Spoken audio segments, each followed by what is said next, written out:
Preston, it's great to see you again. Yes, thank you for having me, Steve.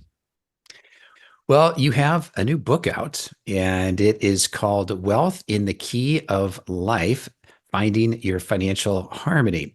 Now, I do seem to remember an album by Stevie Wonder called Songs in the Key of Life. I'm wondering, is there any connection between the Stevie Wonder album and the title of your new book? Yes, for your YouTube listeners, your viewers, yeah, it's right on my wall back there.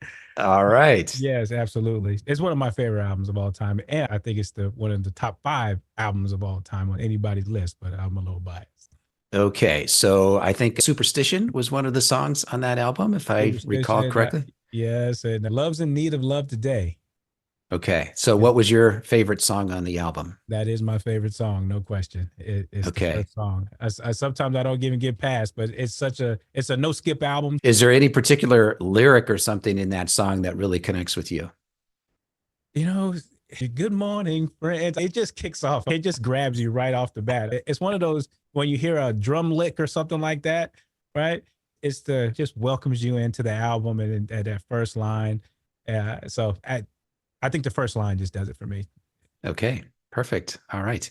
Let's dig into the book here. And with a title like that, with a topic like that, finding your financial harmony, most people are not going to just start out writing a book like that. Typically, there's going to be some life experience that you have gone through to come to some of the conclusions and the insights that you've reached in your book. So I'd like to start with getting more of your backstory. So tell me about the Dr. Preston Cherry, some of the early years.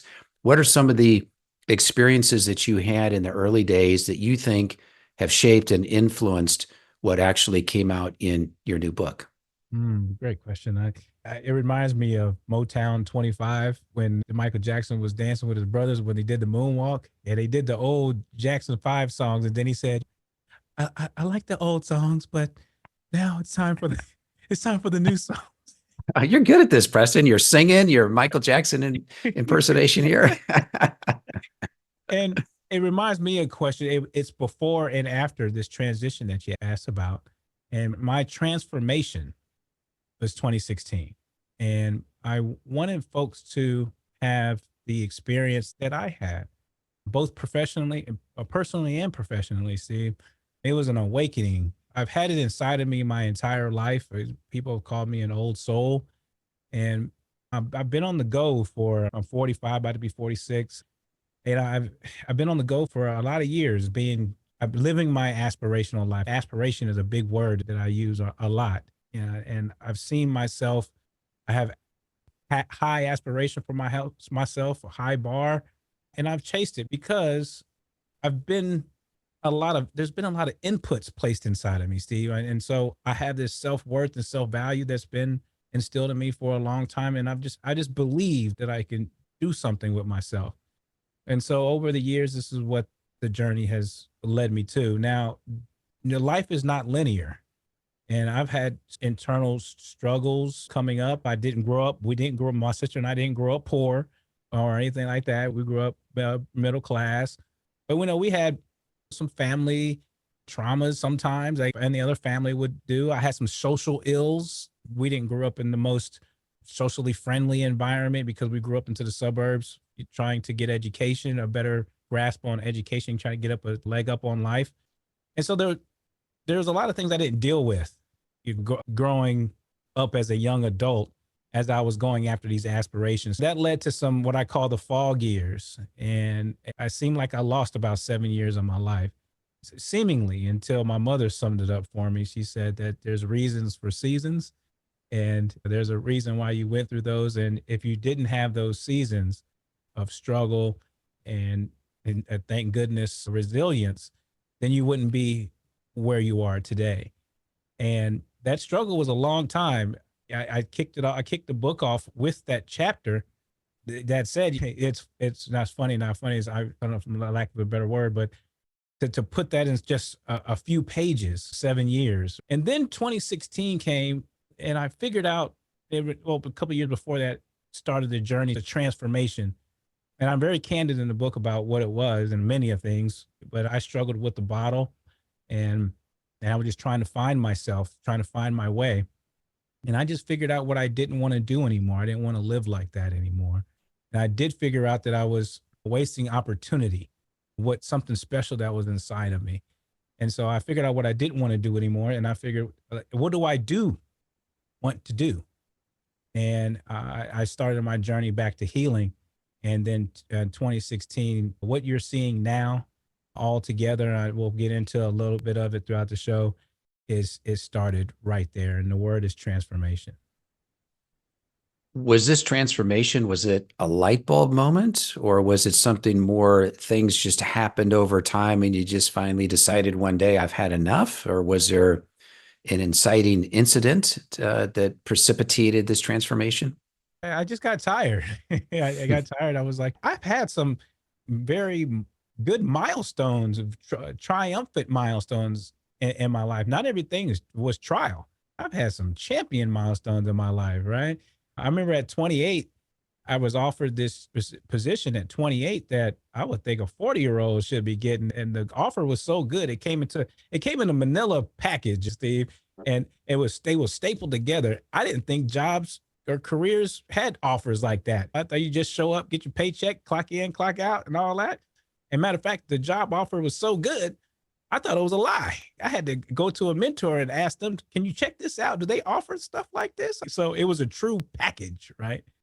So I had triumphant moments in my life, but then going through ebbs and flows, uh, it was a string there. It was just things just kept happening, and I was like, I'm done with this. I've had enough. Yes. So I did reach my I've had enough point, and I was like, let's get to it, because I know I had it inside of me. So when you talk about an ah moment, funny you should say that, because part of the 6A alignment system that I talk in the book is an ah moment. It is admitting where you are, acknowledging how you feel about it. And so you can take action. And it's based a little bit off of stages of change, but that just came to me before I started reasoning about stages of change. And it's that showing yourself that grace and compassion towards yourself, to where you are at just admitting, hey, this is where I am. And for me, it was rock bottom at that particular time. And I remember telling my dad, I told him, I said, he called me one time, and I remember I was in Tennessee at the time. I lived in Knoxville for a few years. And he said, you just need to come home.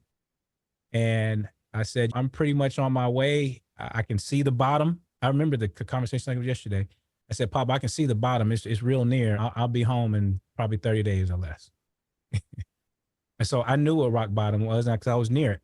And when I hit it, then I returned home, and then I got to work. And as you reflect back on those fog years, do you think that those were things that were happening to you? Were they things that were happening because of you? Were they things that were happening for you, or some combination of those, or perhaps something different? It was a combination. It was a combination. Some things share people with all the time. I was like, there's a difference between excuses and explanations. All right. Because some folks want to be, oh, just have accountability. You're making choices. I'm like, stuff don't work like that all the time. Sometimes something's happening, or now it's popular to say, oh, you're playing the victim and all this other stuff. No, sometimes things are happening to you that are either out of your control, and then there's an explanation. So there's a difference.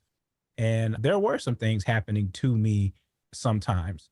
And on the other side of the coin, there were some things I was doing to myself.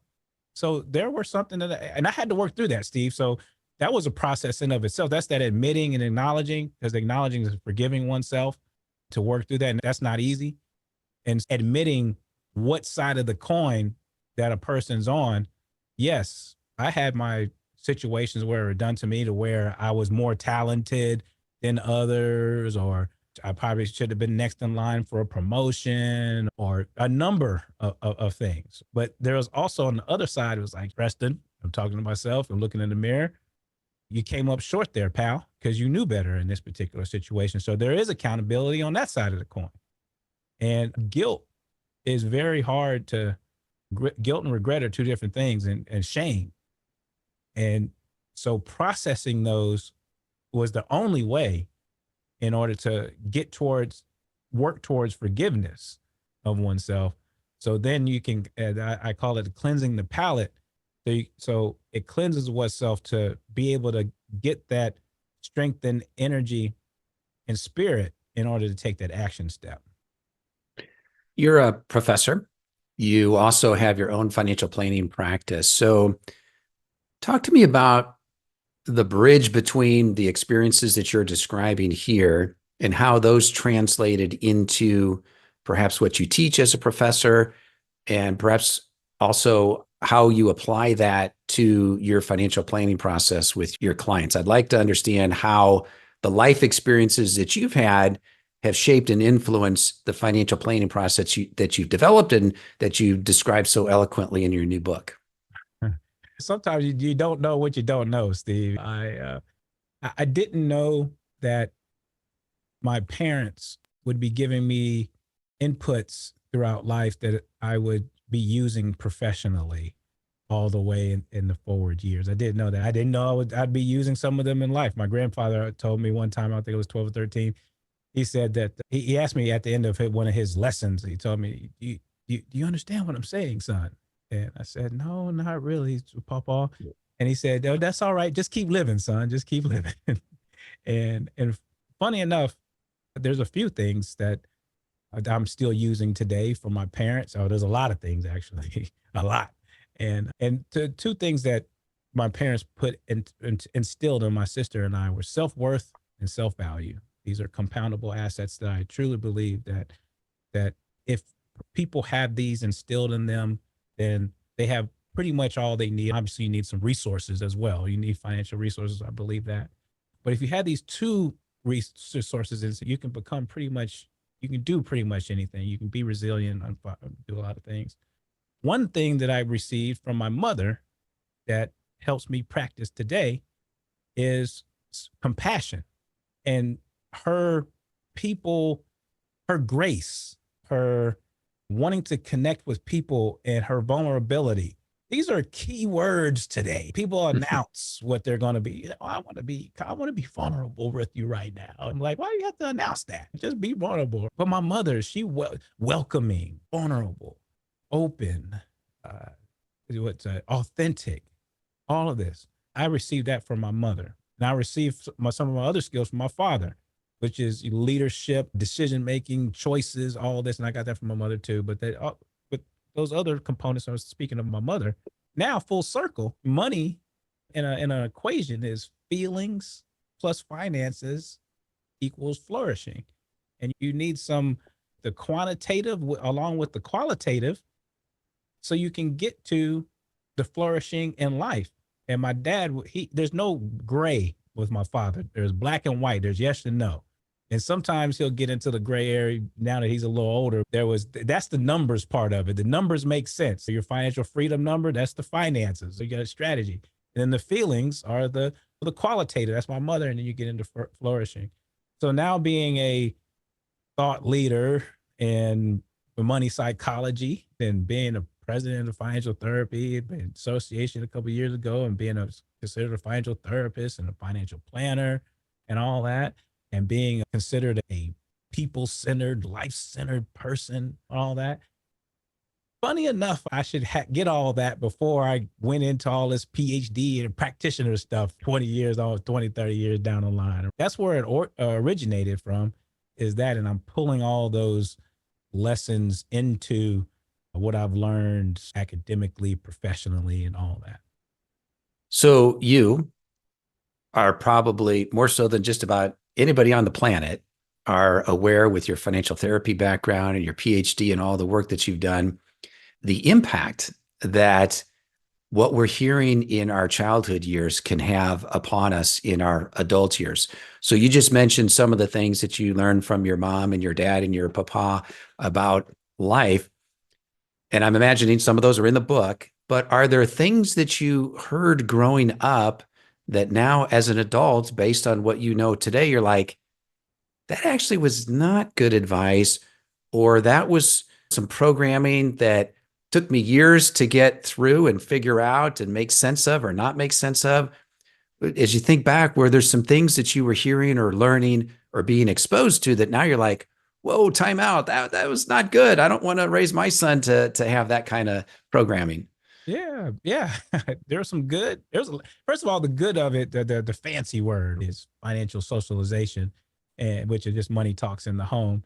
And those big words is hilarious because my dad says, "Oh, is that what you paid all that money for the Ph.D. for? We used to do that back in '68."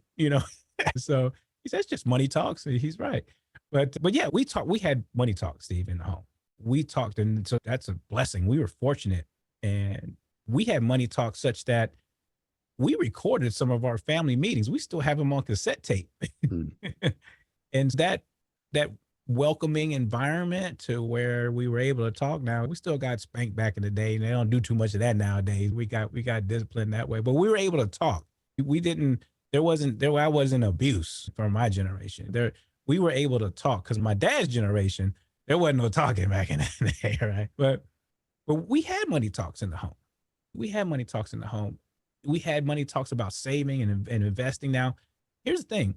Our family wasn't exposed to a lot of stock market investing because I remember learning about one particular stock. I forgot. I think it was Applied Materials. I think the stock was AMT or something like that. I forgot what it was, but I think it was Applied Material. And I started reading about this stock and a couple other stocks coming up. And so we came up as a family because we were a young family. My mom was 18. My dad was 21, I think, when they got married, and they had me at the same time. Then 2 years later, I had my sister. So they've been married 46 years. So they were coming up as we were coming up. So yes, they were investing 20% of their 401k at the time. And they weren't college educated. My dad went to college for, I think, 2 years on a football scholarship, but didn't finish.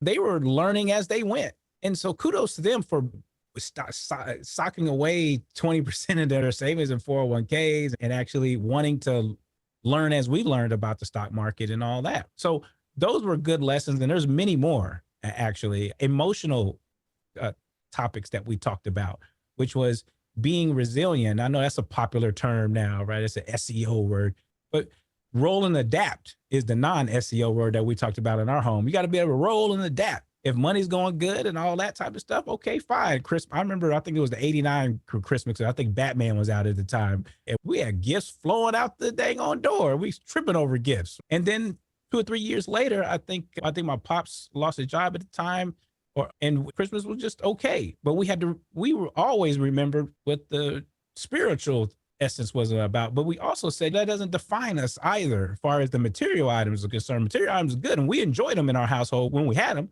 But at the same time, if we didn't, oh, okay, cool. Let's keep it moving. Let's roll and adapt. Right. Now, one lesson that my papa was very proud of, and it carried into our family, was fixing on pre-owned. Back in the day, it was used cars, right? They call them pre-owned Yeah. now, right? It's all marketing, pre-owned. Right.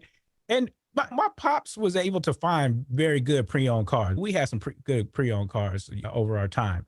That said, there was probably some times where we probably could have used a car note for a newer car, perhaps. And that could have been advantageous by having a car note, but having a fixed cost. Because even though you have a car note, you may have a warranty, and that fixed cost is for 2 or 3 years locked in, rather than having just waves of an engine falling out or something like that. So my grandfather was very proud of this 79 Park Avenue Buick. All right. He died with this bad boy too, I believe. And that's the only car I've ever known him. I think they got an 84 Cadillac after a while, but he still had this 79 Park Avenue Buick. And one you had to prime when you got into the driveway, you had to pump it up a little bit. But he was like, you know what? I've had, I think, 2 engines out of that bad boy. He said, you know what? He said, you know what, son? I paid cash for that engine. I went down there because he didn't believe in all that much credit. I think he had a Sears and Roebuck card. You got to put the Roebuck on it, Steve. He came from Now you're showing your age, Preston. Yeah, for all the young people, when you listen to you, everybody Google that. There was a Roebuck on these because Sears don't even exist now either. But he was like, yeah, Buick. I don't think Buick that doesn't even exist anymore, does it? yeah, I got a Buick out there. I think Tiger Woods was Oh, rolling around there for a little bit. okay. But yeah, but that's the thing, though. That was one lesson that carried forward. And in some areas of talks today, maybe from advisors or gurus or whatever it is that this extreme frugality. And my pops didn't, or and my mom and dad didn't do it out of extreme frugality. Sometimes it was just out of necessity in order to balance budgets. And that made sense. But it's also on the flip side of that is okay, if you want a new car or if it makes numerical sense, either or, right? Then do what's best for your preferences and your purse strings and your well-being. Yeah. Yeah, I love your roll and adapt in there. That definitely is good advice that I think will come in handy these days. I want to get back to the book for a second here, and I want to dissect the title for a moment. We touched on that earlier, and I want to look at the two parts of this. So the first part is wealth in the key of life, and then the second part is finding your financial harmony. I'd love to hear each of those separately in terms of wealth in the key of life. What does that mean in the context of the book? And how did that manifest itself in the book in terms of how you talk about wealth in the key of life? I had to explain what the soul of money and what kind of triggered or encouraged the title was I got tired of hearing that money is just a tool.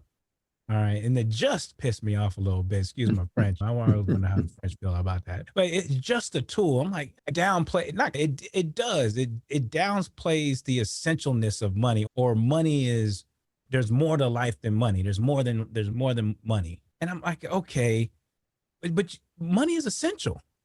Money is essential. And we exchange part of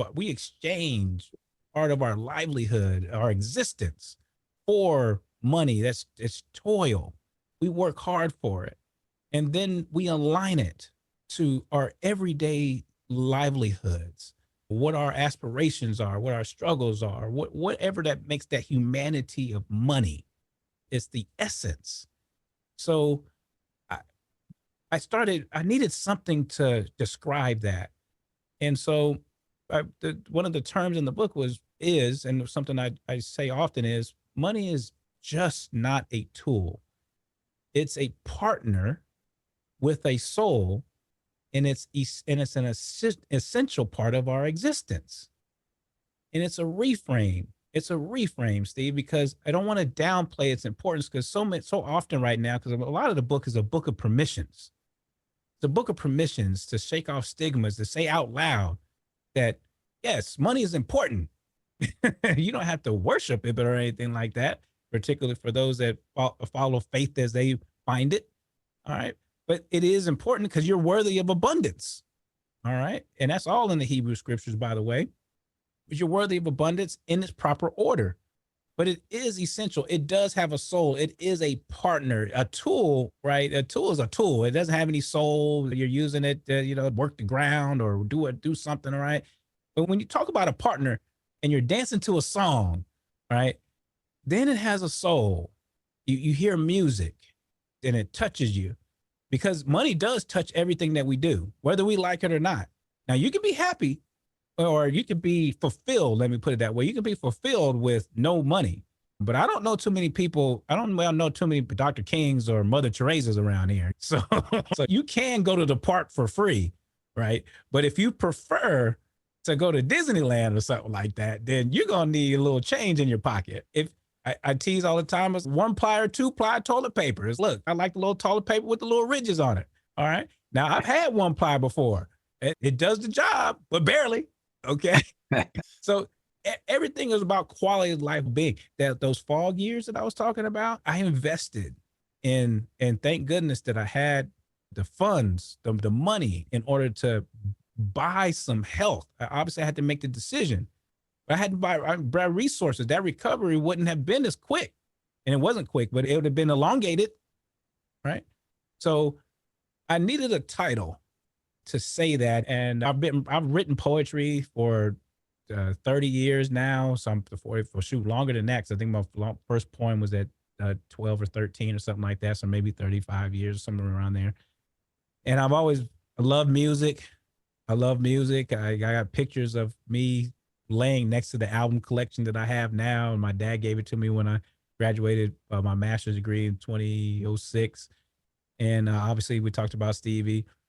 And I needed something to encapsulate that. And then I looked further into the meaning of Songs in the Key of Life, what the album, what Stevie's process was, and what he was going through at the time, which was he wanted to make a human-esque album in order to encapsulate the all feelings of humanity, anger, disappointment, love, all of that. And then Quincy Jones, I mentioned in the book, where the 12, everybody has 12 notes. The rest of the soul, he just passed. So so 12 notes. Everybody has the 12 notes. What are you going to do to make that song? And everybody has their unique song. So you're talking about song, resources, note, soul, the meaning of music is universal. So is humanity is emotional, is universal. The life's course is universal. Money itself, everybody has a dollar that folds or a coin that jingles in their pocket. So we know how that feels to either be broke or have a little something. So I needed a title to capture that. So it's wealth in the key of your life. So the song key, what are you going to do with your notes to make your key? And how are you going to use your wealth to create your song and live your song? To keep this metaphor going, what you're saying there and what you're describing there is music to my ears, in the sense that I love how you're talking about money is not just a tool. And I think that's really a good distinction there, because when you say just, it diminishes it. And of course, money is a key aspect of people's lives. And you talk about the soul of money. One of my all-time favorite books and one of my all-time favorite podcast interviews was with Lynn Twist. And many of you listening, you might remember that she's the author of a book called The Soul of Money. And I give it my highest recommendation. So if you have not read the book, definitely read that. If you have not listened to my podcast with Lynn, it's on my Barron's Advisor podcast. So make sure you look that up, because it is absolutely one of my all-time favorites. She's an amazing storyteller. And she, of course, had her own transformation, similar to you, in the sense that she went through some things in her life that really caused her to change her outlook on things, and continues to live an amazing life. So definitely check that one out. So you mentioned, how do you keep money in perspective? So if money's got a soul, money is important. We need to have some amount of money in order to live. We want to live an abundant life. How do you counsel your clients to keep money in perspective? And what is that perspective? And I don't want to say should have, because I don't want to should anybody here, but how do you think about the perspective of money in our life? Yes. So that's a perfect segue or pivot into what you were asking about the second part of the book, which Yeah. is finding financial harmony. Yeah. Right. And here's money in perspective. And it goes into a little, I didn't know until I started writing the book about shaking off, because you have to say something bold nowadays, Steve, because somebody told me I was too nice the other day. I said, I spent a lot of my life being angry, and I can tap that if I want to. Yeah. Yeah.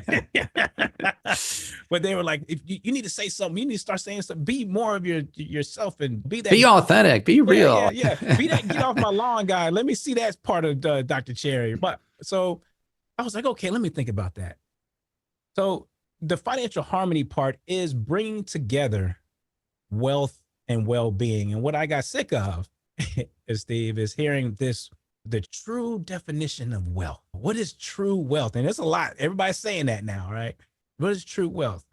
And I'm like, I get it. If you peel back the onion all the way back to the Latin term meaning of wealth, it's the amount, the abundance of. You can have an abundance of time, right? You can have abundance of life. You can have a wealth, the amount of something. I got a time freedom. I got time affluence and all this other stuff. Listen, what is the modern term? What is the modern meaning of wealth? Okay, it's dollars. Wealth is dollars, and well-being is domains. So mixing up the two is where folks, I think, will lose a little perspective. And this is where we get into, how do you find the harmony in between the two by this is the definition of life money balance, is let your life lead your money, not your money lead your life. And when you go through a process to determine what or investigate your ideal life, what you value most, then you can do what I call life and money alignment, gives your money assignments. And this is where you have your wealth, your dollars investing in your well-being, and you can purchase more units of that well-being. And this is the perspective of it. And when you when we shape it around that aspect, then we can give our well-being domains. All right, there's a life money balance wheel inside the book, or these domains of life. Then you can use your money to invest in those areas. And now when you're talking about, oh, time freedom, okay, then that's something that you value. All right. That is a well-being domain, or family, or experiences, or even things. It's okay to say, I want a new car. It's okay to say that without somebody saying it's a depreciable asset. You know what? So is a new set of forks or a camper. As soon as you drive that off the lot, it's depreciating as well. What is that? What is that? And somebody says, I'm going camping. It's an experience, as though somebody has some sort of defaulty overall set of values because they bought something, oh, heaven forbid, right? But those are well-being, quality of life, vacations, whether you want a large or small home, or whatever it may be, you want to start a business, you don't, whatever it may be, those are well-being domains. And then you can use your wealth. And this is why the process of investigating your purpose and what brings you fulfillment and what perhaps may be your enough. We'll get to enough in a minute. There's another thing I'm tired of, right?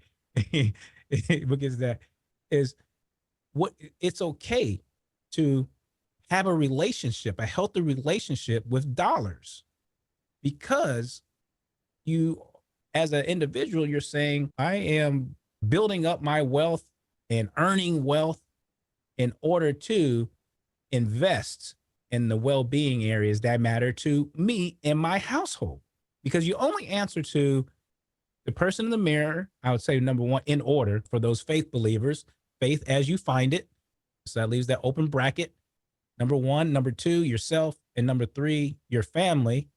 And then number four, if you have a professional, then accountability that's to your plan. So it's not even to the professional. It's to it happens to be the professional that you collaborate with.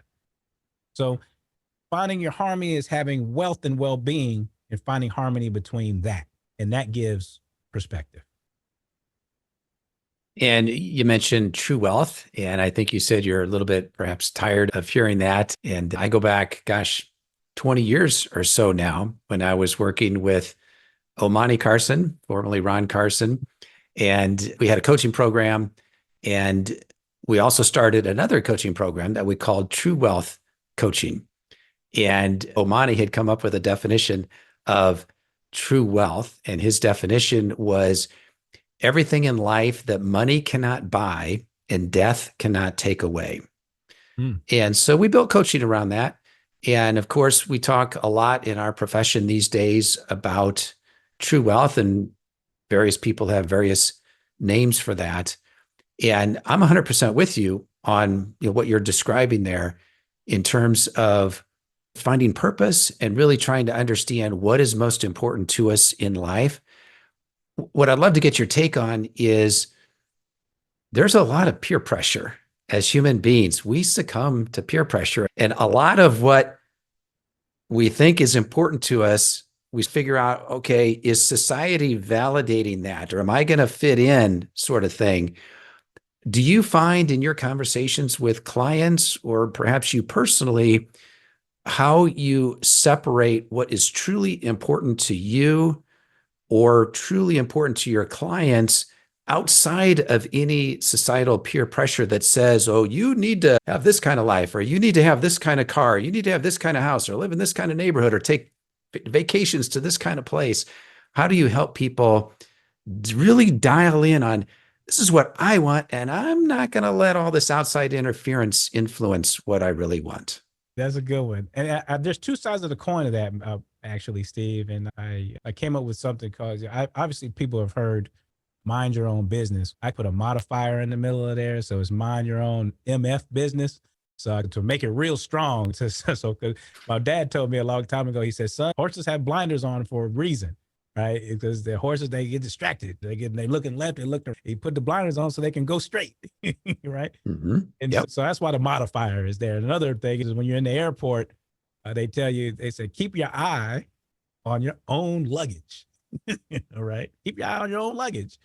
And so the two sides of the coin that I'm talking about there, as far as society is concerned, because you know what? When we look at the Maslow's triangle, folks forget, I wouldn't say forget, it's a somewhat of a misunderstanding about what that triangle is. And there's a whole bunch of research about the, the depth of the triangle and all this other stuff. But we'll Well, just, he didn't actually have the triangle either, right? It was yeah, people after the fact that sort of took his ideas and put it in the shape of the yeah. triangle and the pyramid. And then there's subsequent research on this, maybe a perma positive thing, Right. positive traits and all this. So there's a lot of other psychological research that goes into, because you can have social capital, you got Gary Becker, a whole bunch of other things that go into here. So what we're talking about is, if it didn't come directly from the triangle, there's a lot of research that goes into what I'm about to say. I mentioned a couple of things in the book, which is, wants are needs too. Okay. And folks think, oh, you get what you need. And then once you can sacrifice that and go through this deprivation. And then also the shoulds, which is, you shouldn't want that, or you shouldn't want this. And there's a few things, as far as self-actualization is concerned. There is an aspirational part of us, of human beings, would want to be accepted, to want to be loved, to want to be surrounded by, that's family and friends. And that's where your social capital comes from and all that. All right. There is this esteem, self-esteem. All right. These are traits that are all of inside of us. And we're trying to reach this higher order of self and enjoyment elements. And I put that in the wheel, which is lifestyle utility. Uh, all of those are part of the whole makeup of a person, whether it be, and the three domains that I'm talking, being domains, here we go again, being domains: life-centered utility, money psychology utility, and lifestyle utility. All right. You invest in these, and it's your choice and preference what matters to you most. So the two coins of the side that I'm talking about, which you present is, as far as social construct or social pressure is once a person, again, that's why the process is important, to really ask yourself, be courageous, grasp a hold of what that meaning is to you. What are those well-being areas, all right, along the wheel that matter to you, and then invest them at the life cycle point of which you're in, because the life cycle is going to be different. I went to the club when I was at 20. That mattered to me then. All right. I like I like to look nice a little bit. Right. There's a difference. I put on a shirt off the rack. All right. It works. Does it make my self-value? No. Do I feel better with a custom shirt on? Yes.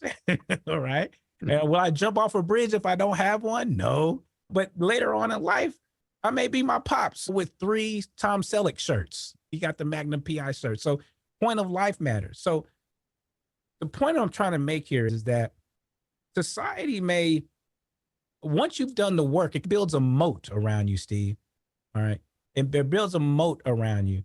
If you have friends that tell you that you should have a golf membership at the country club, or you maybe should have this or that, or go to this country, or whatever it may be.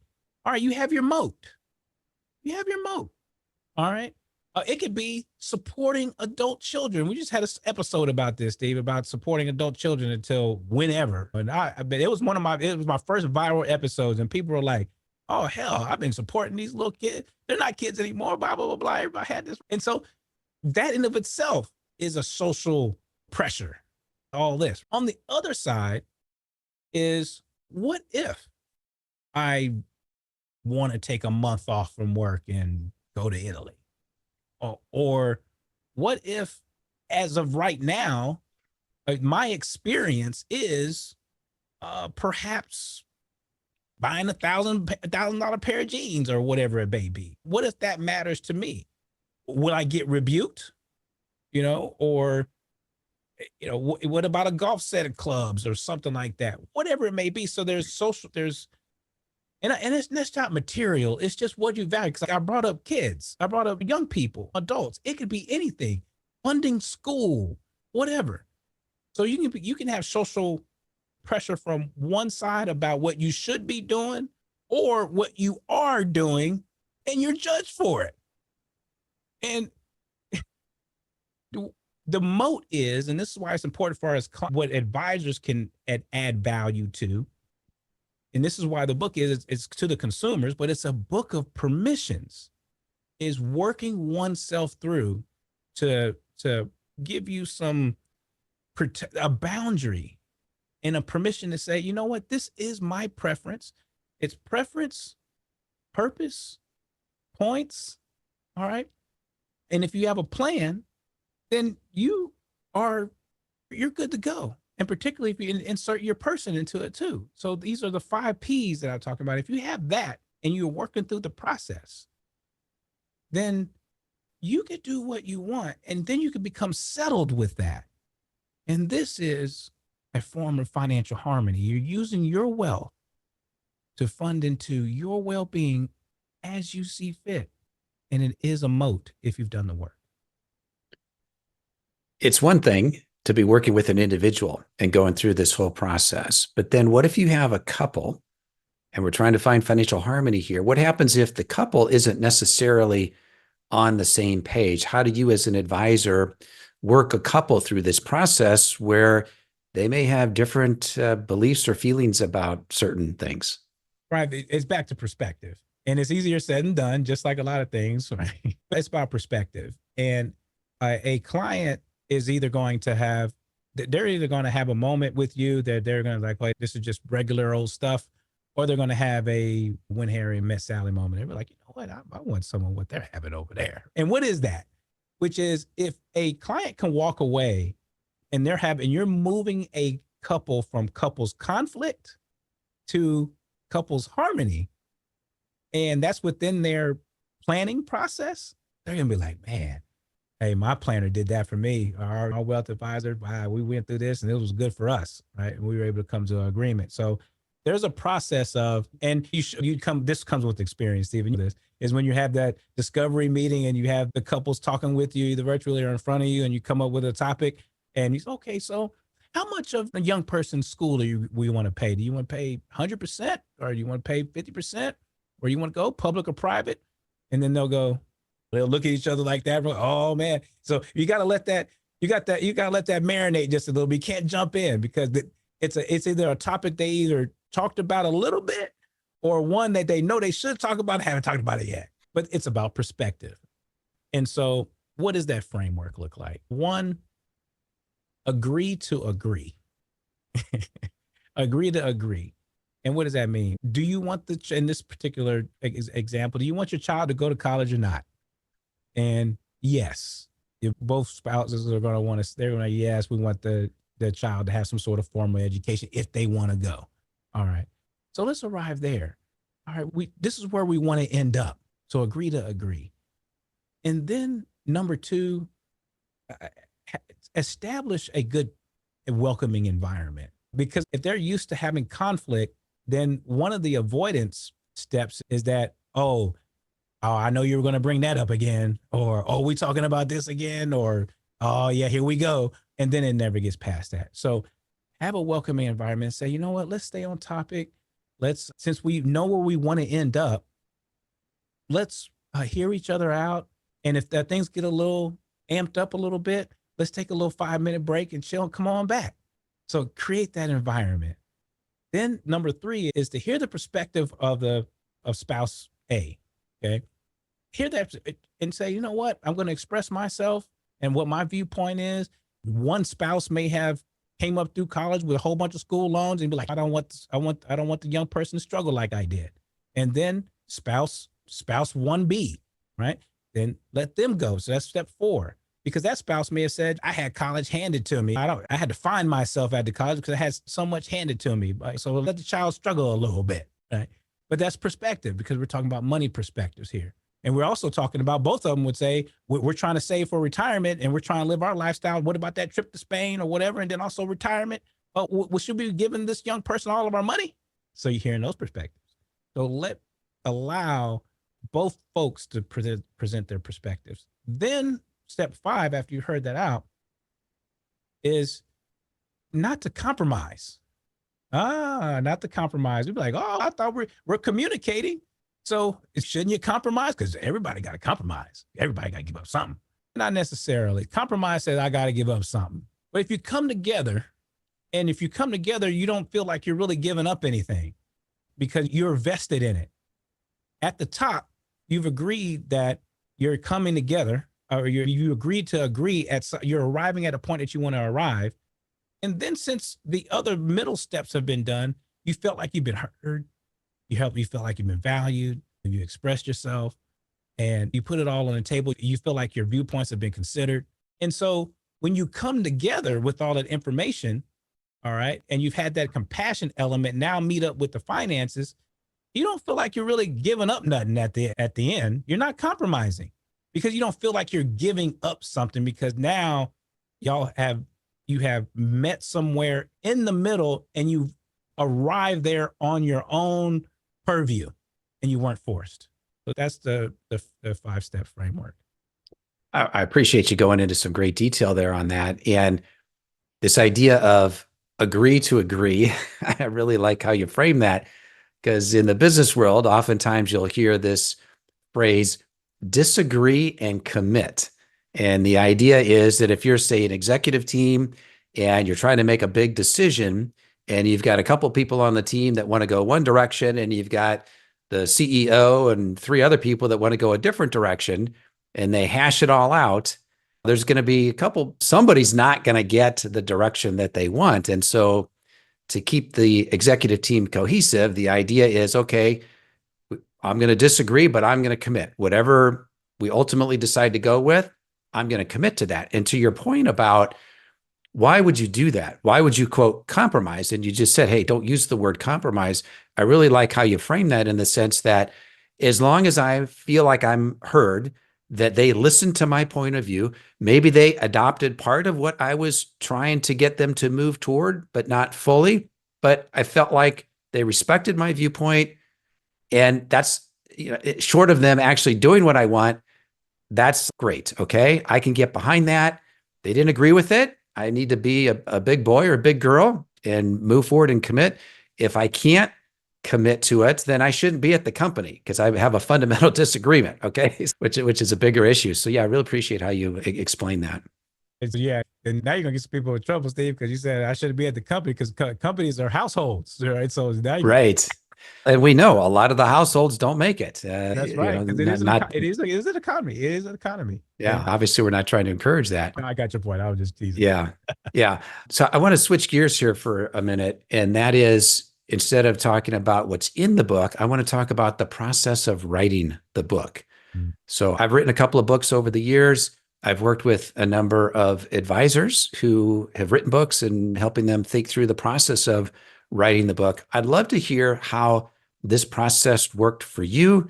What did you think going into it? Was it what you thought? Was it easier, harder than you thought? Tell me a little bit about the process of birthing this book. Yeah. A lot of folks are pushing back on the word balance, life and money balance, or work-life balance. And I've now since put an ing on it. It's balancing, because folks are saying, okay, well, it's integrated. It's always been integrated. So it's balancing. And also too, if you think about a balance, it rarely gets into, and plus, that's almost no fun anyway. If you're on a teeter-totter, right, you're young and you got in the middle and you got it just right, and you're sitting there staring at one another, I'm like, and people are like, let's do something else. That's no fun. You're sitting there staring at each other. So life is a movie. So it is balancing because it's integrated. And why do I lead with that? Is because the book was balancing in everything. It was, oh, Steve, we had to not squeeze, but it was 6 months. It was 6 months in writing the book. My son, or our son, was born at a time that I was probably three-fourths of the way finished. And I thought if I get over the last part of the hump, then I'd be finished right around when he was born. And then I unbeknownst to me, I knew it, but I didn't know what the process was. There was like 3 or 4 more steps after finishing or turning in. Because I remember turning in I thought was the final, I'm doing air quotes here, final manuscript. And they were, oh no, first of all, you need to shape this up some more right here. I'm like, what are you talking about? Are you talking about a rewrite? And then I didn't have to rewrite the whole thing, but it wasn't a considerable amount, but it was enough to where I had to go back and clean it up a little bit. And then it was some other stuff. So it was, and at the time, the reason why I mentioned our son is because it was that meant something, because I wanted to spend time with him and my wife, and then we went out overseas to visit family. My family came in and all that. I had to spend more time overseas with the books that had to be finished, because with a book, as sometimes, yes, it's about book sales, but that's not the number one. Yes, you like to have units fly off the shelf, obviously, but it's also about business and shaping lives and timing and all that type of stuff. So it had to go out this year, right? So that was another thing. I was under the gun a little bit. Then I had the notion, and I did, Steve. I did enjoy writing it. It's been a dream of mine, and I guess all authors have this thing, is like, oh, everybody wants to be a writer and all this. But that was my dream. That it's always been, because I've been writing poetry for a long time, and if I had to do life over again, I would love to have a year where, I just do a Cat Stevens thing and just disappear for a few years and go over it, just write. Then that's it. So I did fulfill a dream, even though it was very hard. And also, it was therapeutic, because I did write it. Some of it was very personal. Then also, too, it was getting all these professional thoughts, professional thoughts, and shaping them in a way that was not solely, it wasn't about myself. Obviously, I kicked the chapter off with some connective chapter, but the rest of the book, and even that chapter, it's for people. And if a writer is vested in truly impacting lives, then it should be a tiresome ordeal. And it was for me, in a good way, because I bared the responsibility of putting good information out, because financial wellness is a public good, in my opinion. And lastly, I will say that this was a culmination, Steve, for me. It was very triumphant for me. I started writing the book back when I was having that transformation moment back in 2016. I wrote down this whole platform that you're seeing right now, the company, the speaking, the book, and the BD, all of this, because the line is, and I wrote it, which is advancing the human condition through financial advice and financial education, through all these type of mediums. And the life money balance, it's a registered term. Current, your life and money are working concurrently. All of this, it all was written down, and it was written down everywhere. All right, I had it in Evernote and all this and all that type of stuff, and bringing it all together, Steve. So you're talking about 4 years of a lot into 6 months of a little bit. And the reason, and so it was very triumphant in that matter. And here's one more, lastly, I'll say, is when writing a book, I've written academically before. And when you're going through that, person goes through that process, then you get to know your topic very well. And this is why it's a terminal degree, because you're in it, you're in it, you're in it, you're in it. And I appreciated the process of being in my subject matter every doggone day, right? So much to the fact of where some folks believe that I'm an extroverted person. My personality trait is way to the right on there. What people don't know is that I'm right of center. And but people are like, no, you can't be that. It was like, yeah, I actually am. See, I got tired of hearing my own voice and reading my own words at the end of the process. I tell you, it now coming to all the thing about it is about legacy, and seeing our son, he'll be able to read it. All the folks that the acknowledgement section was so powerful that the publisher decided to put it at the front as though it was a chapter. And that chapter alone, Steve, I could have stopped the book right there. And every time that I talk about it, it makes me cry, because it is about humanity and about humility. It's about acknowledging people that have instilled in me. And now the book is a culmination of instilling me. Now I can instill in you. I think you said in the acknowledgments there that no one is, quote, self-made. No. And then, yeah, you go on to list like all the people that have helped shape and influence the person that Dr. Preston Cherry is today. Appreciate that. You also talked about story here, and you said that you started off the book telling a little bit about your story, but it's not about you. The interesting thing is when it comes to story is the more personal the story, the more universal the message, in the sense that if people connect with your personal story, which many people will, they'll see parts of themselves in your story. And that makes it even real. It validates, like, this happened to Preston. The same thing happened to me. It's, here's how he dealt with it. How am I dealing with it? So it's almost a little bit of irony in that sense, that while we may think, oh, no one wants to hear about this thing, they do, because the more personal you can make it, the more universal it'll be to so many people out there. So don't, anybody listening to this, don't hesitate to get those personal stories out there. Something else I want to ask you about as it relates to writing the book, a couple of things. So one is, if you could distill down to one sentence what you want a reader of this book to take away, to learn, to think, to feel, to do, pick your choice, whatever, after reading the book, what would that one sentence be? Yes. Have gain a permission to prosper. Perfect. Love it. You can just put an exclamation point on that one. Excellent. Yep, that's Yeah. it. Gain a All permission. right. Yes. And Okay. it's because it is a book of permissions. Yes. Yep. And then a second question, as you put yourself back to before, I think you said you started writing this book like years ago, but let's think back to the beginning of the book and the mindset that you had, or the frame of thinking that you were thinking, okay, I'm going to write a book and it's going to be about this.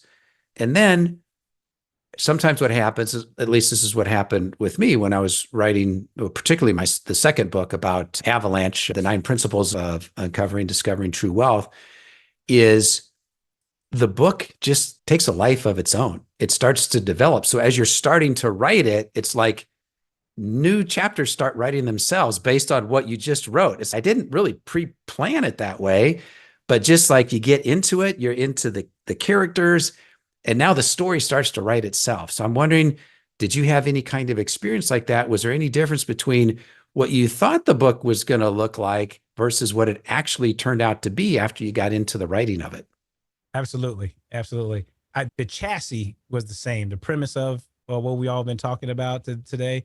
Yes, it that stayed the same as far as the essence of the alignment of wealth and money, and wealth and life and all that. Excuse me, wealth and well-being and all that. Yes, the life money balance, the A's, the honest self audit, all of that.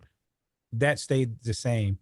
Did have an outline and a course of action that I was going down, and when I was going down that path, it all made sense. But then I, I guess I don't know, the writing process, whatever it is, because I'm like actors Well, and you had a baby in the middle of writing the book, right? That'll yeah, have a tendency to change your perspective. yeah, but for sure. And well, that's a whole nother thing. But yes, for sure. And I started writing it and just like asking an actor or a musician, they get tired of people asking about their process. But it was just an it thing, Steve. I got into the middle of it and I was like, I pivoted a little bit. I pivoted and actually I pivoted into the lane that I was supposed to be in, because as I was writing and writing, that wasn't a rejection, but as I was writing, I was turning in chapters along the way. And a couple of people are telling me, they were like, shape, just, you're almost there. You're not there yet. And then my first reaction to some of it was, I've been writing this thing for 4 years. What are you telling you? You don't know it. Curse word and all this other stuff. And then I sat back with it and I was like, yeah, I need that. Let me keep on. Let me flush it out a little more. And then once I flushed it out, then everything's just started coming. It just started coming out of me. And I got into a flow, Steve, and it just started happening. And then there was 2 chapters that I didn't even think that I was going to write. And that was the last maybe 3 chapters, which they still had the elements in them, no question. But then this permission, this shaking off stigmas, this process, this discovery, this alignment, all uh, just personal story, tap into your story, tap into your money, all that. It just started coming out. Even more sayings started coming out. And I was like, oh man. So right in the middle, I would say it pivoted, and I pivoted to my lane. Started hitting a good momentum. Excellent. All right, Preston, as we wrap up here, any final thoughts, comments, observations, any place that you want to send folks if they want to stay connected to you? And of course, you can find the book at all your favorite book buying places. Yes, yes. So thank you. I always talking for a good friend, and particularly talking at this level and with just a welcoming environment because I trust you so much. So thank you because the book, a part of it is personal, and I hope it touches people personally in their lives. So what I want to leave folks with this is build your moat, tap into your permissions. You are worthy of your life the way you design it, and your life and money are aligned. And once you find it, you can give an assignment, your money, and prosper to your own permissions. And once you find that, you don't go through it unless you find it. All right. And that's going to be it. So read the book. And where you can find me is Dr. Preston Cherry at all social handles. I have a podcast myself, Life Money Balance podcast. And my personal website is Dr. Preston Cherry. And then the firm is concurrentfp.com. Dr. Preston Cherry, thank you. Wonderful book, and appreciate all the great work that you do in our profession and all the lives that you are impacting. So thanks again for being on the podcast today. Thank you, Steve.